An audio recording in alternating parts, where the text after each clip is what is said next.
이 시간 오늘 나와 함께 낙원에 있으리라. 오늘 나와 함께 낙원에 있으리란 제목으로 말씀을 전하도록 하겠습니다. 우리 인사 한번 하겠습니다. 우리 잘 오셨습니다. 예. 여러분 혹시 영화 쇼생크 탈출을 아십니까? 이 영화의 주인공이 있습니다. 앤디 듀프레인이라고 하는 주인공입니다. 누명을 쓰고 절대 빠져나올 수 없는 쇼생크라고 하는 감옥에 갇히게 됩니다. 그곳은 희망이란 존재하지 않는 무자비한 공간이었습니다. 이런 듀프레인은 아주 곱상하게 생겼고 또 곱게 자랐기 때문에 거친 그런 감옥 생활을 하기에는 힘든 그런 상황이었습니다. 그러나 거기에 있던 범죄자들, 진짜 극악무도하고 잔인한 범죄자들은 이 듀프레인을 가만두지 않죠. 그래서 여러 가지 우여곡절을 겪게 됩니다. 그곳은 희망이 존재하지 않는 곳입니다. 평생을 그 차가운 감옥에서 썩어야만 하는 절망 속에서 앤디는 교도소 도서관을 이렇게 만들려고 하는 희망을 품게 됩니다. 그래서 교도소에서 이제 도서관도 만들고 그 도서관을 만드는 것이 허락되었을 때의 기분이다. 이래서 음악까지 틀게 되는 겁니다. 그러면서 희망을 전파하게 됩니다. 그리고 영화의 막바지 오랜 세월 벽을 파고 탈출에 성공한 앤디가 다 그 시궁창 지하 이런 관을 지나고 나서 이제 비 오는 날 그렇게 탈출을 하게 되는데 다 끝에 나와서 이제 완전히 이제 이런 하천 같은 데 빠져나오고 나서 하늘을 보면서 두 팔을 벌려서 자유를 만끽하는 장면을 보게 됩니다. 그 장면을 봤을 때에 영화를 계속해서 잘 봤던 사람은 그 순간 형언할 수 없는 해방감과 감동을 우리도 느끼는 것을 경험하게 되는 겁니다.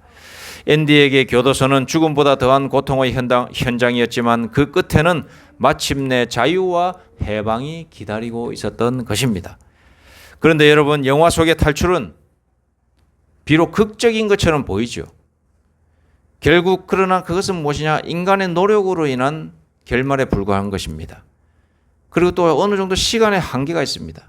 그 기쁨도 그의 죽음이 점점 다가오면서 서서히 줄어들었을 것입니다.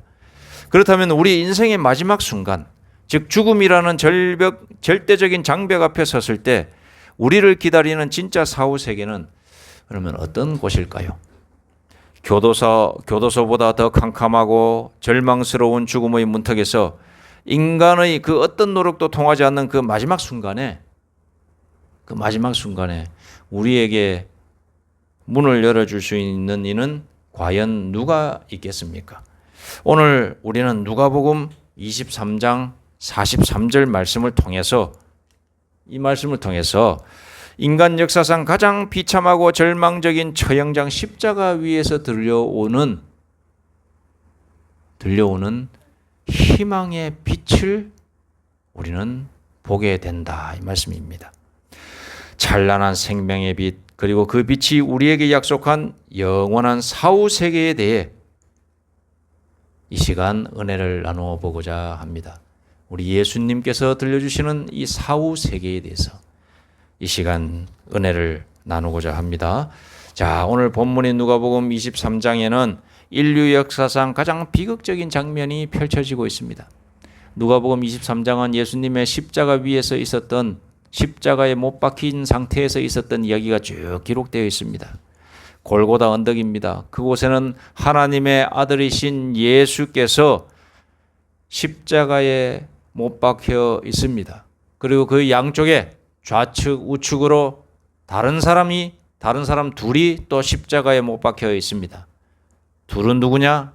당시에 극악무도한 강도라고 지칭되었던 두 강도라고 표현되고 있습니다. 같이 못 박혀 있는 거죠. 가운데에 예수님, 오른쪽과 왼쪽에 강도가 한 명씩, 두 명이 못 박혀 있습니다. 주목해야 할 것은 그 두 명의 강도입니다. 마태복음하고 마가복음에 보면 처음에 이 두 강도는 모두 예수님을 욕했다라고 기록되어 있습니다. 내가 그리스도가 아니냐? 너와 우리를 구원해 봐라! 라면서 십자가 위에서 못 박혀서 죽어가면서 그렇게 악담을 예수님께 하는 거예요.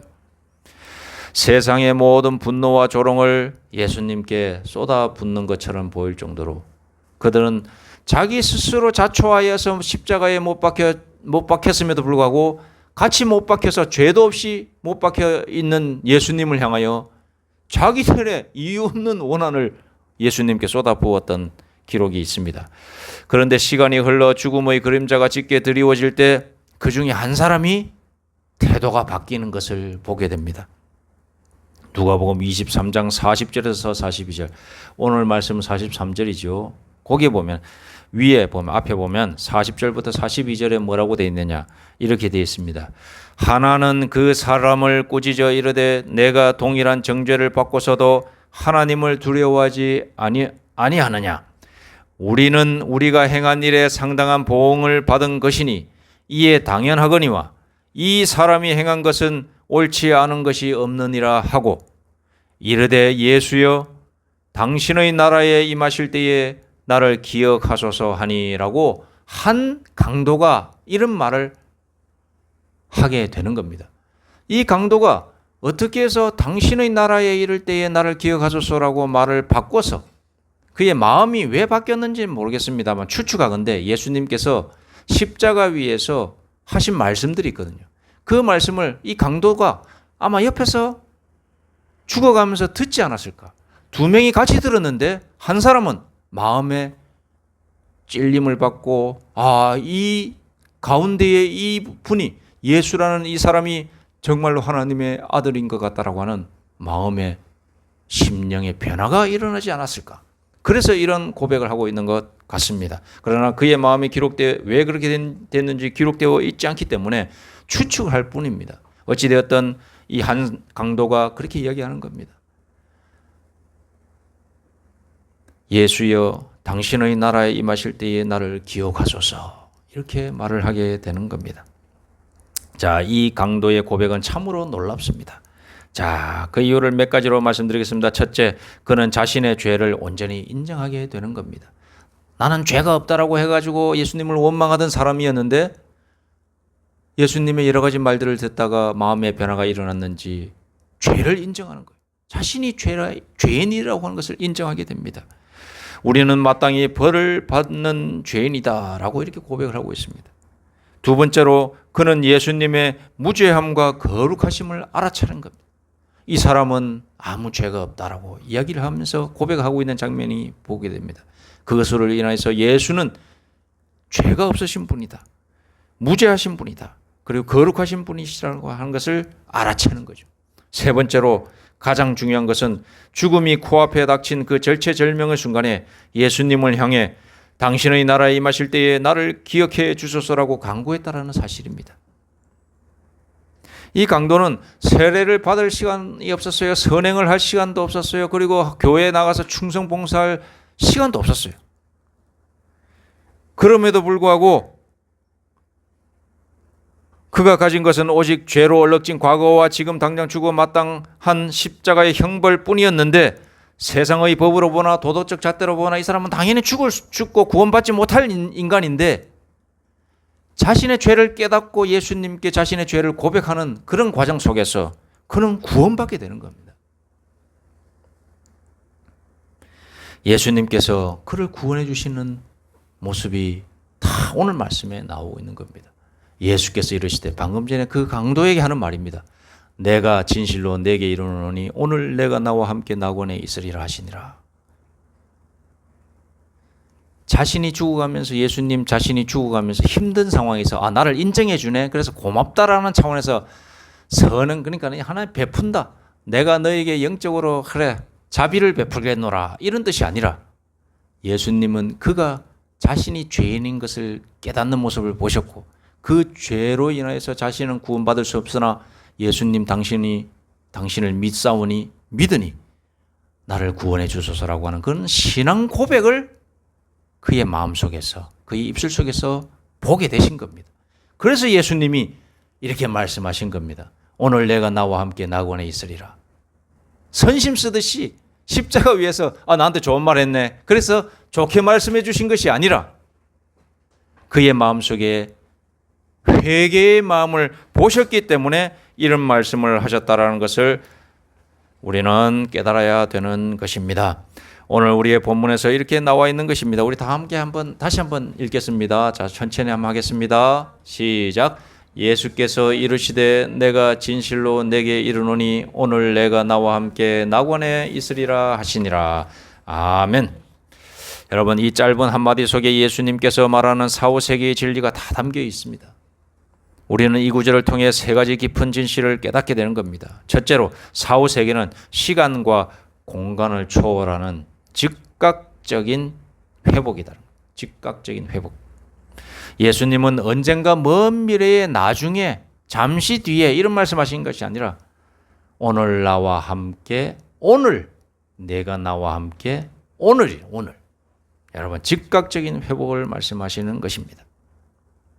육신은 십자가 위에서 숨을 거두지만 영혼은 곧바로 하나님의 임재 속으로 들어가는 줄 여러분 믿으시기 바랍니다. 사람이 죽으면 어떻게 되겠습니까? 라고 했을 때에 타 종교들, 많은 종교들이 어중간하게 얘기하는 경우가 많습니다. 그리고 원한을 품고 죽으면 악귀가 되어서 구천을 떠돈다라고, 그 혼이 구천을 떠돈다라는 그런 믿음을 많이 전파해놨어요. 심지어는 천주교도 뭐라고 하면 연옥이라고 하는 것의 가치가, 연옥은 천국과 이 현실 세계 중간에 사람이 딱 죽으면은 어느 한 감옥이라고 하는, 그러니까 영혼의 감옥이라고 하는 것이 있다. 그곳에서 대기 상태로 있다가 거기서 다시 한번 너희 후손들이나 아니면 다른 사람들이나 아니면 너가 지금까지 살아온 행실을 쭉쭉쭉쭉 점검해 본다. 그거죠. 심판받게 된다. 그렇게 해서 너는 천국 갈 수 있다 그러면 천국, 그때 중간 단계에서 다시 중간 종착지에서 다시 이제 최종 종착지로 가게 되고, 어떤 사람은 지옥으로 빠지게 되고, 이런 식으로 한다고 하는데, 그게 아니라 오늘 말씀해 보니까 예수님께서는 사람이 죽으면 어떻게 되는가? 바로 나와 함께, 오늘 내가 나와 함께 낙원에 있으리라, 이렇게 말씀하고 계십니다. 즉각적인 영혼이 하나님과 관계를 맺게 된다. 우리의 영혼은 하나님께로 바로 간다는 거예요. 무슨 말인지 아시겠죠? 그러므로 우리가 어중간하게 말을 하는 타종교에 현혹될 필요가 없는 겁니다. 예수님의 말씀이 곧 진리입니다. 예수님은 오늘 내가 나와 함께 있으리라, 이렇게 말씀하고 있는 것입니다. 성경이 말하는 사후세계는 죽음 뒤에 찾아오는 긴 공백이나 방황 상태가 있다고 말하지 않습니다. 그리스도 안에서 믿음으로 눈을 감는 그 순간 영원한 안식의 처소로 즉시 이동하는 은혜의 순간입니다. 즉시, 바로, 요게 가장 중요한 단어다, 이 말씀입니다. 두 번째로, 사후 세계의 본질은 장소가 아니라 그럼 무엇이냐? 관계예요, 관계. 오늘 내가 나와 함께 낙원에 있으리라. 나와 함께. 예수님과 함께 있다. 이게 중요한 겁니다. 이게. 예수님은 그곳이 어떤 지리적 특징을 가졌는지 말씀하지 않습니다. 그곳이 뭐 눈에 보이기에 뭐 이렇게 삐까번쩍하면서 황금길이 있고 수정궁이 있고 물샘이 흐르고 이렇게 자세히 얘기하지 않으셨어요. 나와 함께 있으리라. 물론 요한계시록에 보면은 그런 시각적인 형상들을 많이 이렇게 천국은 이런 곳이다, 낙원은 이런 곳이다 이렇게 해놓긴 해놨으나 그것이 중요한 것이 아닙니다. 그곳에 하나님이 살아서 우리와 함께 하신다는 것이 중요한 거거든요. 관계가 중요한 겁니다. 나와 함께 있을 것이라고 하셨습니다. 그렇습니다. 천국과 낙원되는 이유는 황금으로 바닥이 깔려 있어서가 아닙니다. 사망과 애통함이 없기 때문이기도 하지만 그것만이 아닙니다. 바로 그곳에 예수 그리스도, 우리의 구주가 함께 계시기 때문에 그곳이 낙원이 되는 거예요. 지옥이 고통스러운 이유는 뭐냐? 그것이 막 소금으로 탁탁탁 튀기면서 불이 확확 올고 유황불이 떨어지고 이렇게 하면서 불불 끓고 끓는 물로 인해서 사람 지지고 볶고 이렇게 해서 그런 것이 지옥이기도 하지만 그곳에는 하나님이 계시지 않습니다. 우리 예수님이 계시지 않기 때문에 완벽한 절망이요 고통의 장소가 되는 것입니다. 그래서 지옥인 겁니다. 궁극적으로 하나님의 은혜와 사랑으로부터 완전히 단절된 상태가 바로 지옥인 거예요.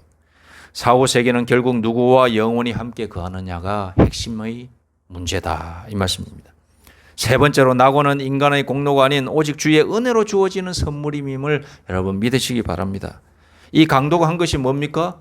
강도한 거 없어요. 평생 살아오면서 사람들한테 몹쓸 짓 하고 그래갖고 잡혀갖고 십자가에 못 박힐 못 박혀 죽을 수밖에 없는 짓들을 해온 사람이에요. 그런데 그 중에 한 사람이 예수님의 말들을 들으면서 감화와 감동을 받고 자기가 죄인, 진짜 죄인이구나. 구원받을 수 없는 죄인이구나라고 생각했을 때 나를 구원해 주실 분은 예수밖에 없다. 예수 믿겠다. 내가 회개한다. 이렇게 하면서 구원받은 거 아니겠습니까? 물론 그 사람에게 피해를 입은 사람들이 봤을 때는 기분 나쁠 수도 있어요. 왜냐? 저 사람 몹쓸 짓 다 하고 있다가 저 위에서 구원받았네. 그럼 내 피해 입은 내 형제 자매들 만약에 누군가 죽였다면 그 죽임을 당한 그 가족들이 있을 거 아니에요. 그 사람에 관련된. 그러면 그 사람들이 보기에는 굉장히 기분 나쁠 수 있지만 이거는 영적인 문제이기 때문에 이런 원리를 하나님께서 가르쳐 주시려고. 진정한 죄의 회복이 있는 자에게는 마지막 순간에라도 하나님은 구원해 주신다. 진실한 죄의 회복이 있는 자는 이 강도는 진실한 회복을 한 겁니다. 예수님이 보시기에 완벽한 회개의 조건을 갖추었기 때문에 그가 구원받을 수 있었던 것입니다. 그가 한 거 아무것도 없습니다. 선행한 거 없습니다만은 아무것도 없습니다만 완벽한 죄인 중에 죄여 범죄자 중에 범죄자였지만 그가 구원받을 수 있었던 것은 완벽한 회개를 했기 때문에. 여러분, 예수님께서 그에게 은혜를 허락하신 겁니다. 구원은 우리의 자격이나 노력으로 얻는 티켓이 아닙니다. 오직 십자가에서 흘리신 예수 그리스도의 피 공로를 의지할 때만이 가능하다는 사실을 여러분 믿으시기 바랍니다. 그래서 내가 좋은 일하고 착한 일 하는 것도 중요하지만 그것보다도 무엇보다도 예수님만이 나의 구원자이십니다. 하나님만이 나를 살려주십니다라고 고백할 수 있는 사람만이 천국에 갈 수 있다. 이 말씀입니다. 사랑하는 여러분, 영화 쇼세크 탈출의 앤디가 감옥 벽을 뚫고 마침내 태평양의 파도 소리가 들리는 그곳에서 탁 정착을 하게 됩니다. 그 모습 보면 참 보는 사람들이 기분이 좋아지는 느낌을 받습니다. 자, 여러분, 우리 인생의 마지막 터널인 죽음의 문을 통과할 때 우리를 기다리는 것은 허무나 심판의 두려움이 아닌 줄로 믿습니다. 그곳에서 우리를 위해 먼저 십자가에서 피 흘리시고 부활하신 주님이 팔을 벌리고 우리를 기다리고 계시기 때문입니다. 오늘 내가 나와 함께 낙원에 있으리라 하신 그 따뜻한 음성이 우리의 이름도 불러주실 줄로 믿습니다. 누구야 나와 함께 낙원에 함께 있자라고 말씀해 주실 겁니다. 우리가 이 땅을 살아가면서 때로는 질병으로 고통받고 삶의 막막함과 고통, 고독 속에서 십자가 위의 강도처럼 절망할지라도 우리에게는 결코 흔들리지 않는 영원한 죽음 이후의 세계의 소망이 있는 줄로 믿습니다. 오늘 하루도 우리의 과거가 어떠했든 지금 어떤 짐을 지고 있든 우리 예수님 앞에 우리의 연약함을 내려놓는다면 우리 예수님께서 우리와 함께 해주심으로 말미암아 우리에게는 참된 평안과 위로가 흘러넘칠 줄로 믿습니다. 이 귀한 믿음 속에서 천국을 소망하시면서 살아가시는 저와 우리 모두가 되기를 간절히 소망합니다. 기도하겠습니다. 사랑과 은혜가 풍성하신 하나님 아버지, 죽음이라는 거대한 장벽 앞에서 두려워 떨 수밖에 없는 저희를 위해 십자가의 은혜를 허락해 주시고 영원한 낙원의 소망을 품게 하시니 감사드립니다. 십자가 위에 강도에게 베푸셨던 그 놀라운 구원의 은총이 오늘 우리의 심령에도 임하게 하여 주옵소서. 이 땅의 썩어질 것에 소망을 두지 않게 하시고 날마다 주님과 동행하며 영원한 천국을 소망하며 표대를 향해 묵묵히 걸어가는 신실한 주의 백성들이 되게 하여 주옵소서. 우리 주 예수 그리스도의 이름으로 간절히 기도드립니다. 아멘.